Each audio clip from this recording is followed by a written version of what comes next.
যখন আপনি কারো মায়ার জালে ফেঁসে তাকে মন থেকে ভালোবাসবেন, সে আপনার দুর্বলতার সুযোগ নিয়ে বারবার আপনাকে ঠকাবে।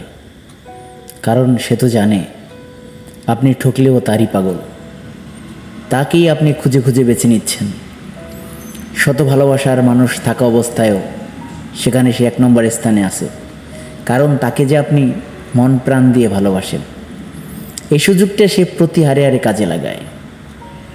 আসলে ভালোবাসা এমন, শেষ পর্যায়ে একটা সময় এসে টাকার কাছে হার মেনে যায়, টাকার কাছে ধরা খেয়ে যায়। আর ওই মানুষটি আপনার ভালোবাসার দুর্বলতার সুযোগ নিয়ে বিভিন্ন রকমের অভিনয় করতে থাকে। আপনার মতো অন্যজনকেও বলে, তুমি আমার প্রথম, তুমি আমার শেষ। আসলে সরল মনের ভালোবাসা এটা কেউ বুঝতেই চায় না।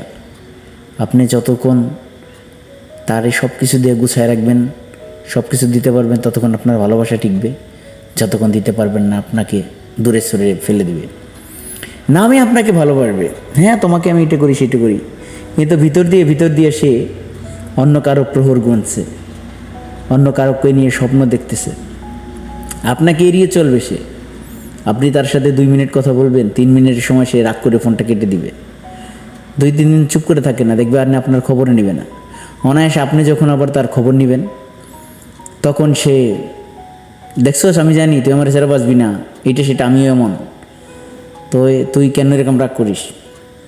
সে চুপে চাপে নিশ্চবে আপনাকে ঘুমে রেখে অনায়াসে সে অন্য কারোর সাথে সময় কাটাবে।